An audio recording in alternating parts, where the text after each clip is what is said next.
तो आज मैं थोड़ी डिफरेंट वीडियो ट्राई करने वाला हूँ. This will be more of a rant kind of, कि मैं बस एक चीज पे बिना रिसर्च किए जस्ट अपने थॉट्स एक्सप्रेस कर रहा हूँ. या let's see how it turns out.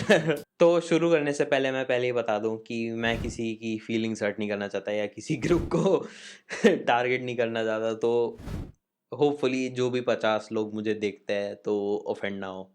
ठीक है, देखो आगे. तो आजकल मैंने बहुत ज़्यादा देखा है आसपास कि लोग कुछ ज़्यादा ही डिवाइडेड हो गए हैं और अपने व्यूज़ को लेके बहुत ज़्यादा एक्सट्रीम हो गए हैं या बहुत सेंसिटिव हो गए हैं. तो बेसिकली आज मैं उसके बारे में बात करना चाहता हूँ. एंड और ये वीडियो में मैं बेसिकली बकचोदी करने वाला हूँ. थोड़ा बहुत इसमें इन्फॉर्मेटिव रहेगा या कुछ थोड़ी इंसाइट भी रहेगी. बात करना चाहता हूँ उसके बारे में in a humorous way. So not to offend anybody, just trying to change your perspective, I think.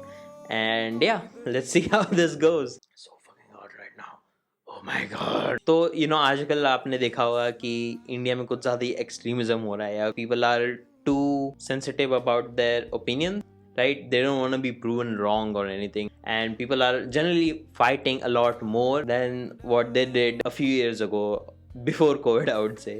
And whether it be political or anything really, log झगड़ रहे हैं and people are fighting for no reason at all apparently.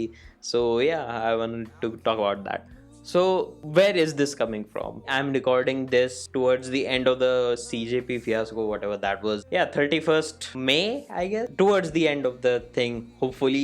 तो अभी मैं notice कर रहा हूँ कि मतलब जो भी पूरा fiasco हुआ उसके बारे में लोग क्या व्यूज थे, लोग कैसे झगड़ रहे थे और whatever is happening right now. मैं कोई साइड नहीं पिक करूंगा, तो मैं बेसिकली बताता हूँ कि CJP एक सैटायरिकल ऑनलाइन मूवमेंट था और मोर ऑफ अ इंस्टाग्राम पेज था जिसमें एक स्टेटमेंट के अगेंस्ट उन्होंने कॉकरोच वर्ड यूज किया था और इसी को वो सैटायरिकल वे में प्रेजेंट कर रहे थे.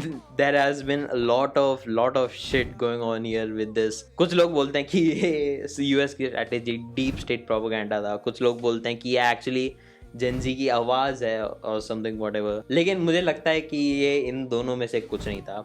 ना तो ये डीप स्टेट का कोई प्रोपेगेंडा था, ना तो ये जेनजी की आवाज थी. मेरे हिसाब से ये बस एक मीम पेज था. मेरे हिसाब से ये बस एक मीम पेज था जिसको लोगों ने कुछ ज़्यादा ही चढ़ा दिया for some reason, specially news channels ने. और न्यूज़ चैनल्स की हालत बहुत ख़राब वैसी है. And I have a video coming on it, so make sure to wait, I guess. So yeah that was basically the whole fiasco. इस चीज़ से मुझे बहुत सारा इंसाइट मिली है. मैं ऑब्जर्व कर रहा था, मैं ऐसे इन्वॉल्व नहीं था. मैं बस देख रहा था कि लोग कैसे रिएक्ट कर रहे हैं, क्या कर रहे हैं, क्योंकि मुझे वीडियो बनानी है. Right. Here's what I found and here's what I think is going on and why is it going on. What I learned from the CJP fiasco. और ये और भी मैंने ऑब्जर्वेशन से किया है क्योंकि अभी बहुत ज़्यादा ही चीज़ें हो रही है. जैसे इलेक्शंस हुए थे अभी, और फिर ईरान यूएस वगैरह का बॉल चल ही रहा है. तो या मेनी थिंग्स, और उससे मैंने ये ऑब्जर्व किया है. So most people are focusing on these conflicts going on, right? CJP ये, CJP वो, फिर war ये, war वो, ये. But most people are not focusing on why this is actually happening. क्यों हम Indians particularly इतने ज़्यादा झगड़ रहे हैं एक दूसरे से? Because आपके political views match नहीं हो रहे apparently. In my opinion, this is all because Indians lack empathy. और empathy से मेरा मतलब ये नहीं कि कितना बुरा हुआ उसके साथ. ये sympathy होती है. Empathy होती है कि आप दूसरे का पॉइंट ऑफ व्यू समझ रहे हो, उस समझ के उस पर एक्ट कर रहे हो या नहीं कर रहे हो, वॉट एवर, राइट. तो दैट इज एम्पैथी. तो आप पूछोगे कि ये इससे क्या होता है, लाइक एम्पैथी ना होने से, और मेरे पास कुछ प्रूफ भी नहीं है एम्पैथी नहीं है करके. तो इस एम्पैथी ना होने से सपोजिटली जैसा मैं कह रहा हूँ, तो उससे क्या ही हो जाएगा भाई. तो I would say yes, you are right. I have zero proof कि Indians actually lack empathy, but it's just something I observed in my surroundings. और इंटरनेट पे आई वुड से कि थोड़ा बायस्ड हो सकता है क्योंकि लोग ज़्यादा अग्रेसिव होते हैं इंटरनेट पे, थोड़ा आउटवर्ड्स होता है. तो this could be a little biased, but what I found is mostly true, whatever I have seen. So I don't know if it applies to most people. देखेंगे. तो मैं ये क्यों बोल रहा हूँ कि इंडियंस लैक एम्पैथी, तो आपने देखा होगा कि चलो पॉलिटिकल व्यूज ही ले लेते हैं, तो सीजेपी फियास्को में 2 पॉइंट ऑफ व्यूज मेनली आए थे। So one point of view was that कि this is a deep state propaganda shit, कि ये बस बॉटेड अकाउंट्स हैं और ये ऐसा ऐसा कर रहे हैं। एंड सेकंड वाज कि this is the Gen Z's moment, right? And these two sections were fighting amongst each other कि क्या हुआ कैसे हुआ, right? But nobody really tried to understand one another.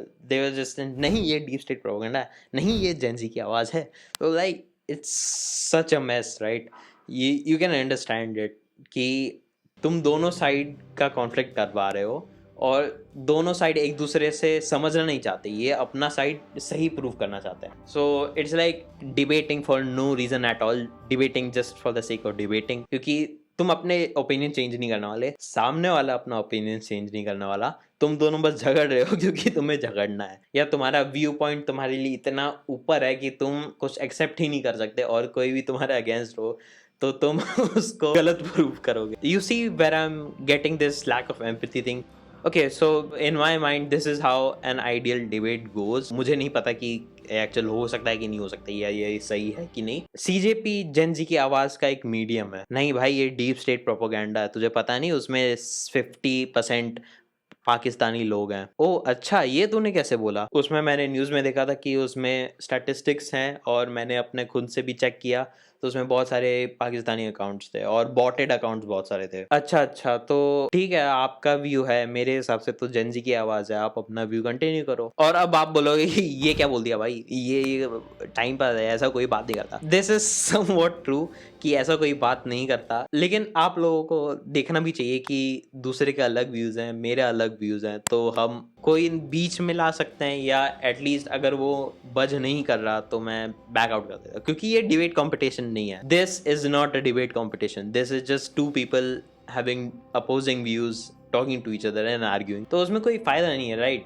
जीत भी नहीं सकते, इसमें विनिंग की पॉसिबिलिटी है नहीं, पहली बात। और अगर जीत भी है तो क्या हो गया भाई, you just made them mad, you just rage baiting them, right? और रेज बेटिंग मैं हिपोक्रिटिकल लोग मुझे बोलेंगे क्योंकि I tend to rage bait a lot, and you know this is the main reason I found that people are, you know, so aggressive and fighting with each other nowadays a lot, because they lack empathy. Basically Indians lack empathy. Because of this lack of empathy लोग एक दूसरे से झगड़ते हैं बिना अब दूसरे का पॉइंट ऑफ व्यू सुने, कि मैंने एक रील देख ली उसमें ऐसा था, वो मेरे व्यू पॉइंट से मैच कर दिया और मैंने वही बोल दिया, अब मैं किसी और की चीज़ मान ही नहीं सकता, या किसी और का पीओवी उसका रह नहीं दे सकता, क्योंकि अगर उसके अपोजिंग व्यूज हैं तो हम दोनों एक साथ कैसे रह सकते? यू कैन स्टे टुगेदर, आपके और दूसरे के अपोजिंग व्यूज हो तो ऐसा जरूरी नहीं कि आप लोग एक साथ रह नहीं सकते, you can still stay together while having opposing views, right? And you don't need to fight every time, क्योंकि उसके बस अपोजिंग व्यूज हैं, तो आप हर जगह जाओ उसके अपोजिंग व्यूज हैं तो वो ऐसा होगा right? You are putting him in the box.